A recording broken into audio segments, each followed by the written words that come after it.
Hello, everybody. Welcome to another episode of the TF Podcast, where we discuss technology and finance, and that's typically revolving around Bitcoin, cryptocurrency, and blockchain. My name is Jonathan G. Blanco. I'm excited for this next conversation as we're going to be talking about NFTs or non-fungible tokens.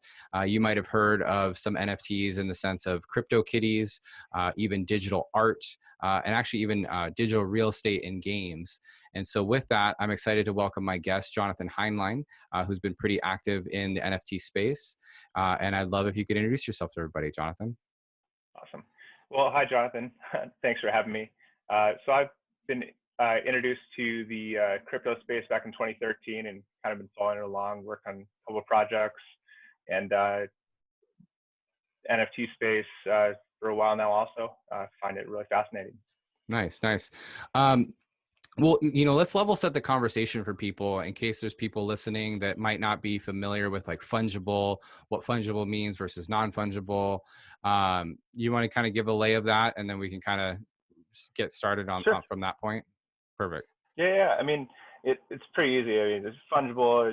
You can divide it into little bits, or you can't.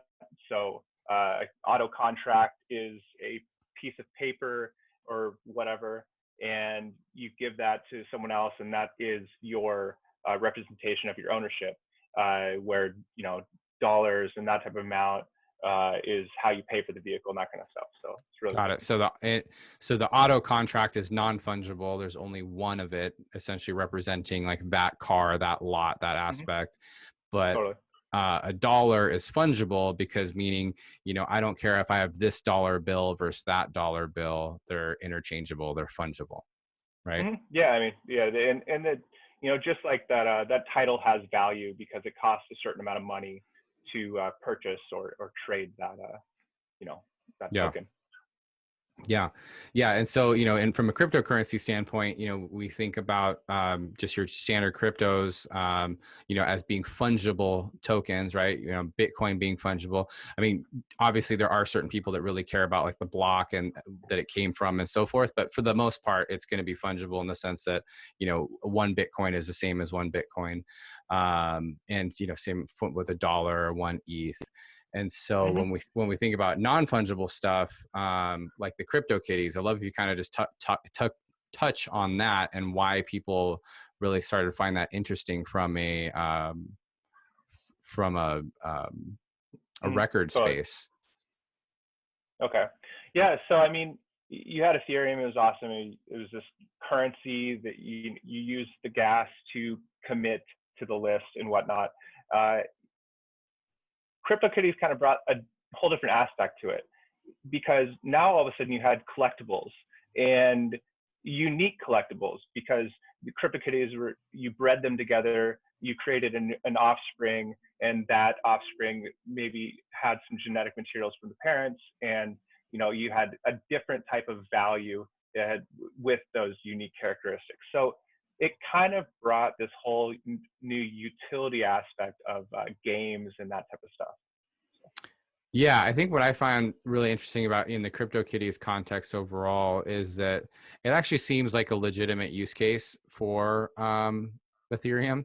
And I'm not trying to say that to be, biased or anything like that, but meaning in the sense that like, it's one of something, right? And so the fact that you're able to create one of something and essentially have that, call it a certificate record point of view, although that might seem silly to someone that doesn't care about games or to someone that doesn't care about collectibles, for people in the gaming space or for people in in collectibles, in art, it's actually a fairly novel thing. Totally. Well, I mean, a lot of people might not care about games and that kind of stuff, but with outside of the crypto space and blockchain space, the gaming industry is a $93 billion industry. So ignore it all you want, but it's worth money. Yeah, definitely. Well, and especially right now when a lot of people are staying in place. I mean, professional sports leagues are done for right now, or they're on hold essentially. And so, I mean, you even have these professional sports leagues who, have their professional athletes playing in these professional video game leagues, right? Mhm. So no, I think you're totally right. I mean, there's obviously something there from a business standpoint that makes a lot of sense. You know, we've had Raul Sood on our podcast before, and he has a really interesting company with the gaming and gambling on that side of thing. But you know, actually, the same people behind CryptoKitties, you probably know more about this than I. They actually have a partnership with the NBA, for example. I can't remember what it's called. It's like NBA shots or something like that. But basically, it's just NFTs of different NBA events that have taken place. So kind of like baseball card, or sorry, like basketball cards or whatever. Mhm. But it's like Okay. based off different moments, which is really interesting. So you can essentially own like different moments in NBA history, Yeah, you know, via the NFT. totally. Yeah, I mean, the NFT market started with CryptoKitties, right? Basically, but it's grown a lot since then. And with that, there are these new type of, you know, minting type thing. You minting a moment. Other things you're minting a property. Other things you're minting artwork. So I mean, the space is kind of vast. Yeah. What you Yeah. can create. Right. I've seen things, you know, I'll be honest, I don't know enough about the artwork side of things, but, you know, I do remember a couple years ago where like a couple people went in on together on buying like this rose painting. It was like around Valentine's Day. I don't know if you remember that. Mm. But I think what becomes interesting from the NFT side is a lot to do, again, when we're broaching the concept of the physical and the digital space, is the certificate aspect of it. So you know, when you think about products or goods, if someone buys a Louis Vuitton purse, and you know, you can also just, Absolutely. you can find, if you're in New York City, you can find a Louis Vuitton purse, like, you know, on the street corner, you know, pretty easily. So yeah, just having that level, that's essentially that certificate of authenticity as an Mhm. NFT becomes really interesting to that purse and so forth. Totally. And kind of how that would look in in an application is you would have the elements that go into your finished good. Your finished good would be that NFT, and the different aspects of that finished good would be signed into that contract as it went along the supply chain. Right, So right. when it came to the finished product, everything would be listed out within that non-fungible token. Essentially, you know, what went into that. Right. Yeah. So It's the capabilities, at least. sure. Yeah. So the way I imagine that would probably happen is, you know, at the factory, you know, something gets woven into the purse in this example, the Louis Vuitton purse. And you know, at purchase, or at, like you're saying, like through the transport of the supply chain, that record is essentially going along with it. And then at purchase, you know, you're basically the owner of the purse, but then you're also the owner of the digital token that represents what that purse is, right? So Well, that it's almost like a title of yeah, a, it's almost like a title of a car, but it is. but a digital representation of that. Well, it's the title of the car if the title of the car also had an embedded Carfax. I like that kind of how you say that. Yeah, like an embedded Carfax. That makes a lot of sense. Essentially, yeah, with better information, because Carfax sucks. So I mean, you know. I'm sure they won't come after us for that comment. Don't worry. Yeah. So yeah, you know, I like I said, I do find it pretty fascinating and interesting.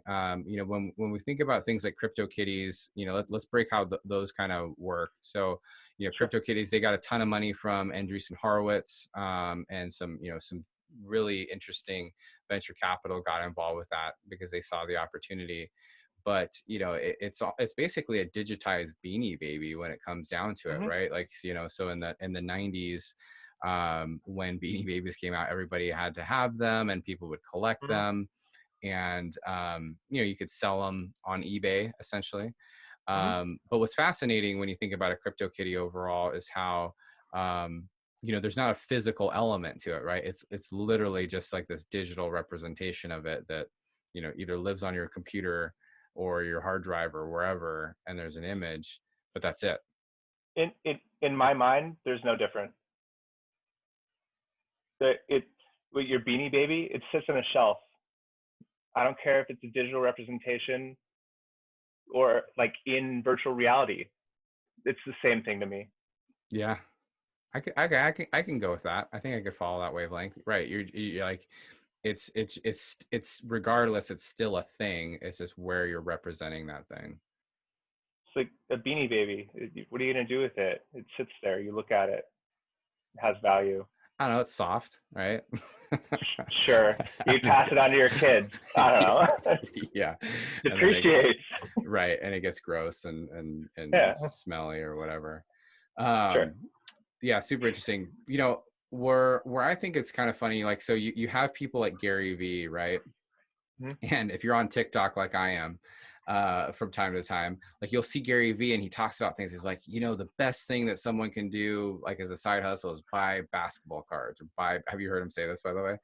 No. He has this whole scheme for people who, you know, want to do a side hustle, that they can buy basketball cards or baseball cards or whatever, and he'll like kind of break down like why, and Wow. they'll be like worth $100 one day, and I don't know, like a couple of months from now they'll be $200, whatever.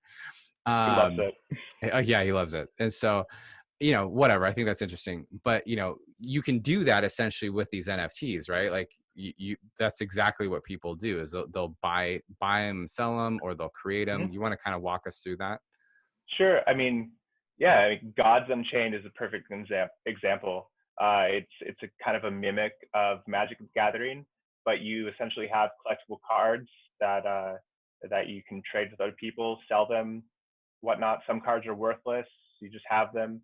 Um, And so how do you but get like your deck, for example? Like, do you just buy it to start, or do you have to start with one and then you like create it, it evolves? I I don't have time to play every game, right? But I mean, there's a marketplace, so you can buy them. So Got it. yeah.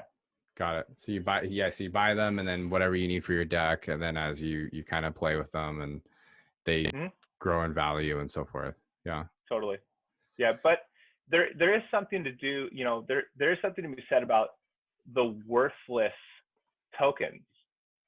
What do you do with the worthless non-fungible tokens? Oh, I thought we were talking about shit coins. Okay, worthless Well, non. also that. Yeah, well, That is, because you have we do need to talk about that. What do you do with the worthless token? But yeah, let's yeah, I think we just get rid of them, hopefully. But yeah, on the non-fungible essentially. token side, I think that's an interesting conversation, right? Because in a gaming context, perhaps you need certain ones, but you don't need others. Well, CryptoKitties, for example, let's just run with this one. So you breed the kitties together and they create offspring, and then you take those offspring and you breed them, and then you create more offspring and that kind of stuff, and you manipulate the genome. But you have mutations that either look like garbage and disfigure the character, or it creates something that's awesome and it creates more value. Well, when it gets disfigured, ultimately it's worthless. So because you don't want to introduce that you know disfigurement back into the genome. And so you create this opportunity to have a whole bunch of tokens deposited into a wallet, and then have an ERC20 token exchanged for that. So there was a really interesting example of this with wrapped CryptoKitties. And so someone created a way where you could deposit a CryptoKitty into a wallet, essentially. And then that wallet gave you back a CryptoKitty. And it was a one-to-one exchange. And you had basically a basket of goods in a wallet. And then you had a basket of tokens. And that value was, it basically gave that worthless token market value. Got it. So it sounds like what you're saying is that, you know, there's a market in the sense that there's certain people that are willing to give you currency, whatever that currency be, to basket your quote unquote worthless NFTs. Like, No, so no, no. So it's purely a protocol. You deposit the NFT, you get the token. That relationship is set. It's a one-to-one relationship between the two things. The value of the ERC20 fungible token, that is what gives value to that market. And so by trading those fungible tokens, you give the pool of worthless cats or worthless tokens a value. Huh. Interesting. Well, it's yeah, I'd have to understand that. I'll have to look into that a little bit more myself too to understand, because like, I know from ERC, sorry, from the CryptoKitty context, like they're so rare that like it probably doesn't work in that context. But like, yeah, some of these other things, perhaps too, right? No, well, CryptoKitties works perfectly because there's just a whole bunch of deformed cats. So like right now, there's 50,000 cats within this pool. Really? All right. Hmm? Well, that's definitely something I have not researched, so I'll take your word for it. Yeah. Where I find it was, again, where I find the NFTs really interesting. I do, like I said, I do find the gaming stuff interesting, because if you're a gamer, I can see like why you would care about those things, or that aspect, or having certain records. But it really, again, it goes back to things like in supply chain. So Nike has been working on blockchain stuff. They released a patent.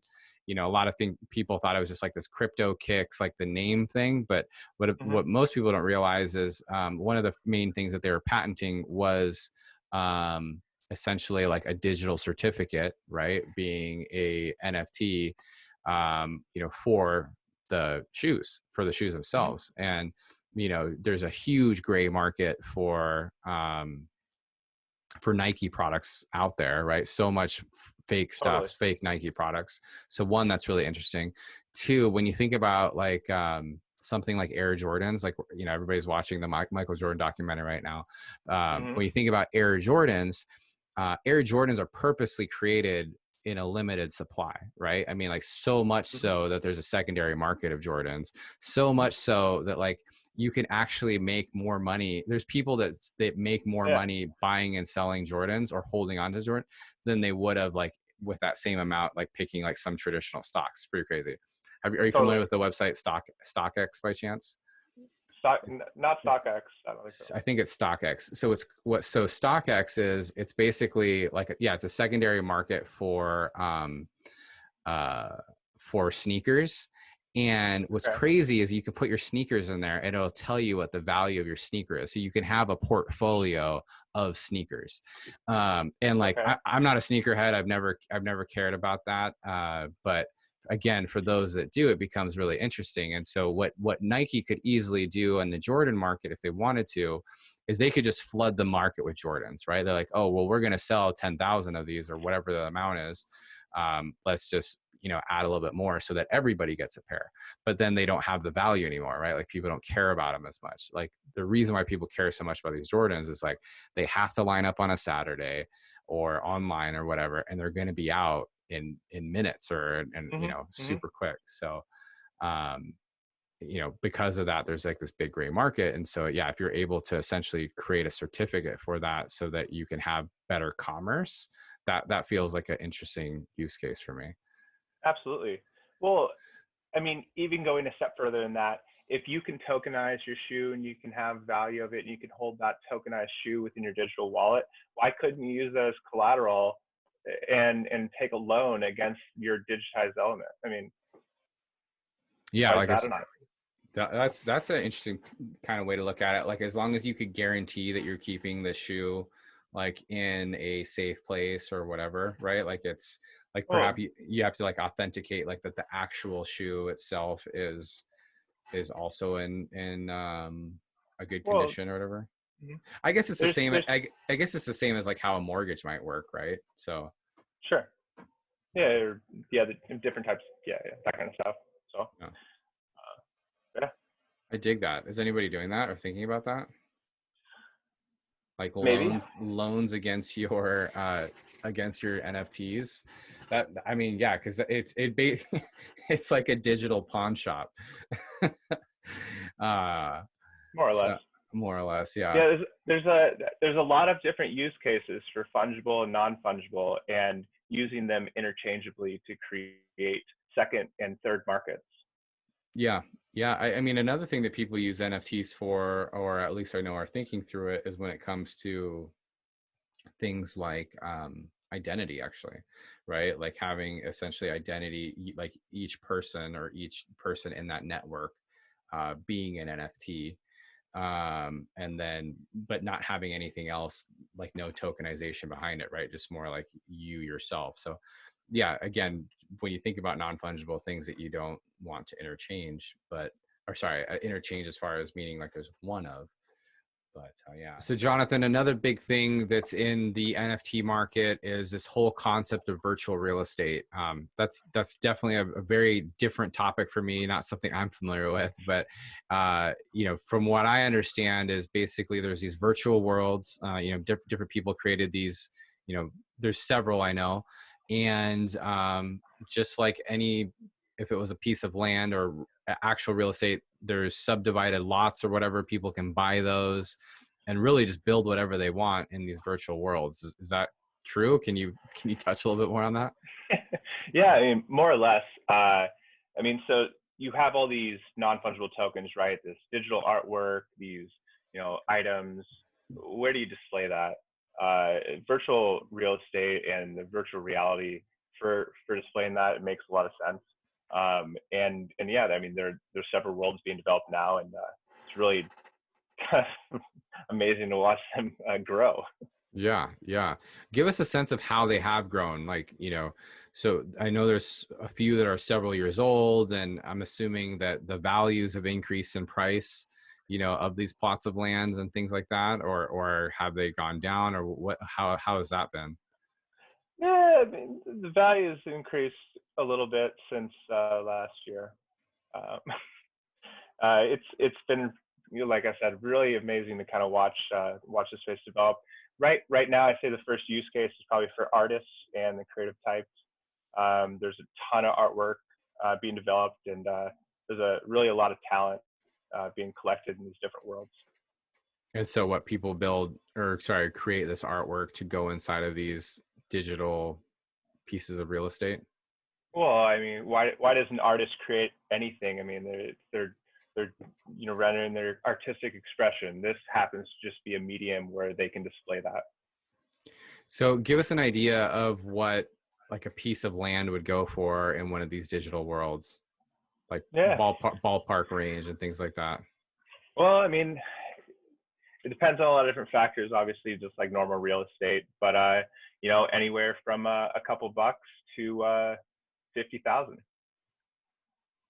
Wow, that's crazy. And so on these $50,000 properties, I'm guessing that they're like more centrally located within the game, or just they're just more desirable properties.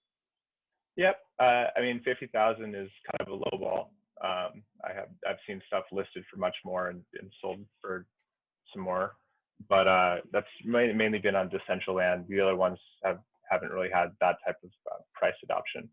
But yeah. Interesting. Um, well, yeah, I'll have to take a look at that, but that seems out of my wheelhouse. Well, the internet first was created, and you came to this 2D space, right? This web page, and it's this type of environment where you can click on different things, and you can move the web page up and down and side to side, and click on different links and whatnot. Well, imagine being able to totally immerse yourself in a web page. That's the type of opportunity virtual reality brings. It brings the digital web page environment, around you. Yeah, I can see that. That makes sense for me. Nice. So we were talking about digital identity a little moment ago. I know you have some kind of thoughts on that overall. Did you want to talk about that a little bit more? Totally. Yeah. I mean, so I've always thought digital identity has kind of been a foundation, like a more of a fundamental layer, just because if you have digital wallets, you have multiple digital wallets, but ultimately, if you're going to KYC, you need to have an identity, and having a way to manage that identity and manage multiple wallets and whatnot makes a lot of sense. So there's been a lot of interesting companies working on that space right now. Tyler Bosco with Life ID. I've been working with him a little bit. Some really interesting projects. But yeah. Yeah. And then are they using kind of like NFT functions with when you think about the digital identity?